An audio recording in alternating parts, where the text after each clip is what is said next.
Wow!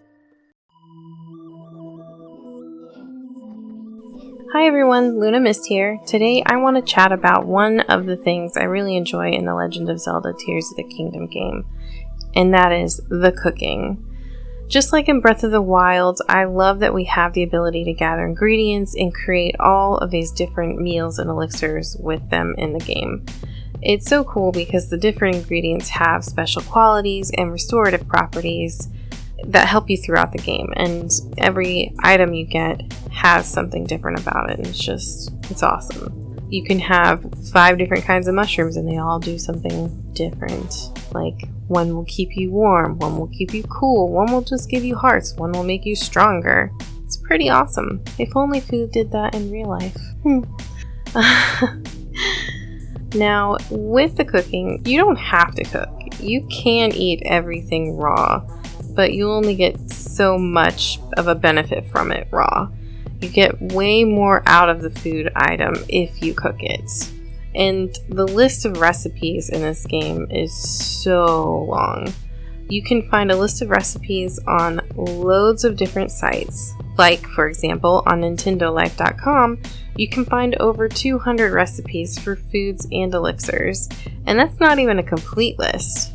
Part of the fun in cooking up for me is the experimenting.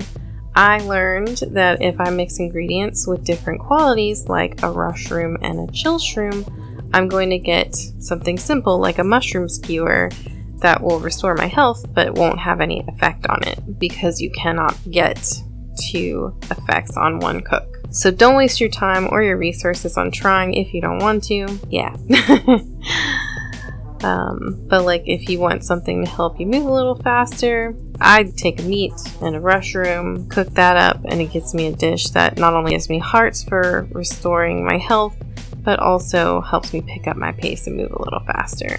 You could just cook the mushrooms on their own and just get that effect, but I like mixing it up. And with that being said, you can go so many different ways with your cooks. You can focus on foods that give you hearts only, or foods that give you special effects only. You can focus on foods for only hearts and then do elixirs for your effects. There's just a whole variety of options out there.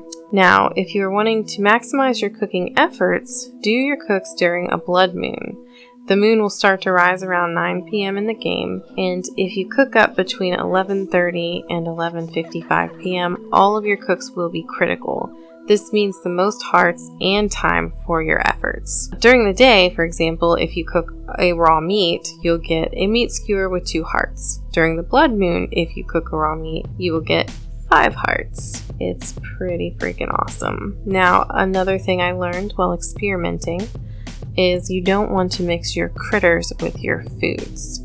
For example, I tried to cook a frog with some salt and some vegetables. After I tossed them in the pot, I heard sounds of breaking glass and bad things, and then the food came out and the picture was blurred and the description was hilarious.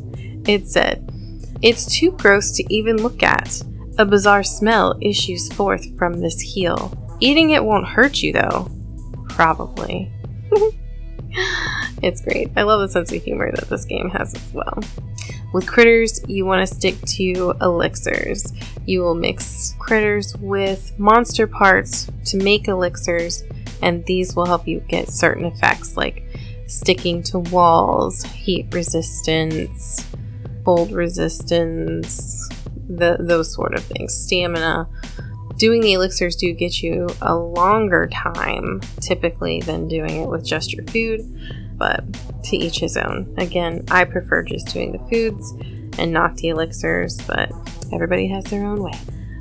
In this game, there are lots of different places on the map where you can gather these ingredients. Like there's a whole place in Central Hyrule where you can get apples galore, golden and regular. In the hot spots, you can get the mighty bananas. They increase your attack. In caves, you can find sticky frogs for your elixirs. It's pretty phenomenal, the thought that went into this game and where they place things and how it's all set up. Like, if you want something for heat resistance, you gotta go up to the cold, icy mountains and pick the flowers or the mushrooms that grow there in order to create something with them to give you resistance in the hotter locations, and vice versa. Moving on. One thing I recently discovered myself is dark clumps. Now, we all know in Tears of the Kingdom, we have a whole new map called the Depths. I lovingly call it the Upside Down, because it reminds me of the Upside Down from Stranger Things.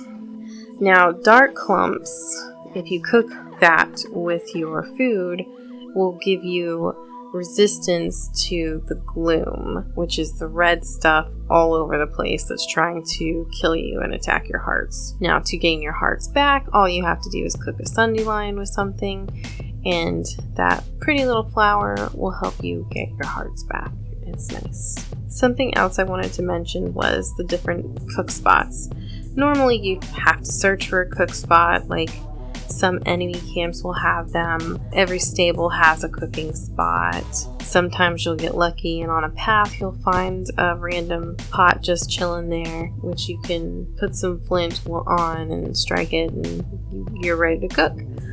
But in this game, unlike Breath of the Wild, in our handy dandy gumball machines, we also get portable pots. They are really great in a pinch. One of the sucky parts is it's a one cook only. You can't use it for multiple cooks. But if you're in a pinch and you need to make something real quick to give you that extra boost of attack power or hearts, being able to whip a pot out real quick, cook up what you need to cook up, and go is very handy.